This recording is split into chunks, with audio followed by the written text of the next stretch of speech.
Hey, what's up? It's Daedry, and this is The Thought Process.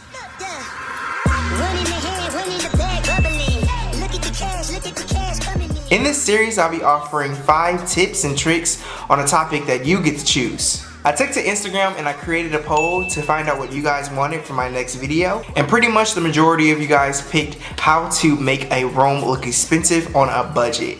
So that's what this video is going to be about. Step number 1, keep the space clean. One of the easiest and cheapest ways to make your home appear more expensive is just to keep it clutter free. Not having a lot of clutter in your space can drastically change the look of it. It helps things look way more put together and organized. In this step, less is more. The rooms that you see in magazines usually don't have a lot of clutter in it if you look at them very closely, and they're pretty much organized. Having a lot of things clumped up in one space can be very overwhelming to a person. Just by swapping out a couple items that look a little bit messy for something that's a little bit more minimal can definitely enhance the space. And the best part about this tip is that it's free and it just takes a little bit of your time. Number 2, shop secondhand. Now I know this can be a little scary for some people when buying furniture from other people just because you don't know what's in there. It could be bed bugs, termites. Most of that never really happens, and you definitely can find some great deals. Places like Goodwill and Salvation Army usually have quality pieces of furniture that are made out of solid wood. For my rental rehab video, you probably noticed that blue china cabinet. I got that for $30 and it's solid wood.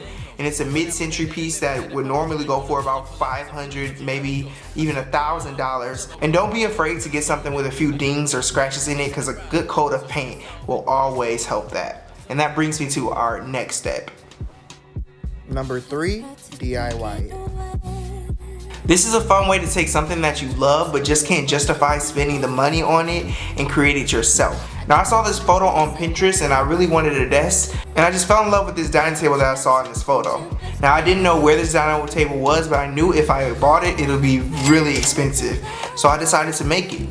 It looked very simple in construction. I just bought some steel legs offline for about $100 and then purchased some wood from Home Depot, painted it black. Me and my dad screwed everything in and voila. As long as you're taking your time and making sure you're doing things right, this shouldn't look like a craft project and it should almost be close to the real thing. This also adds a lot of personality into your space as well. Number 4, add art. Adding art can elevate your space and make it look more expensive. And it doesn't have to cost you a lot. You can reference the last tip and DIY a piece of art to make it more customizable to your space and also bring a lot of personality in it as well. Or you can just go to CVS and make prints. And places like the Dollar Store or Joann's, where they always have a 50% off coupon, have really good looking frames. This will help your space look a lot more put together just because there won't be any blank walls that makes the room feel unfinished and a little bit empty. Number 5, add accessories. So my final tip is to add accessories, and this step can go wrong if you're too generous in adding those, but if you do it just right, it'll look just right. Just by adding a couple throw pillows to a couch or a bed can drastically change the look of it. Sculptural elements or trays and boxes on a coffee table can give things structure. Bookshelves and console tables, all those you can add accessories to elevate the style and look of them and make them look a lot more put together. Just be careful not to add too much, because then you'll have that clutter feeling that I mentioned in before, which you definitely want to avoid. So if you follow those 5 steps, you should have a room that looks straight out of a magazine without the heavy price tag. If you want to see more photos and read more about the thought process, you can log on to my blog, dxdrie.com. As always, peace and blessings, and thank you for watching.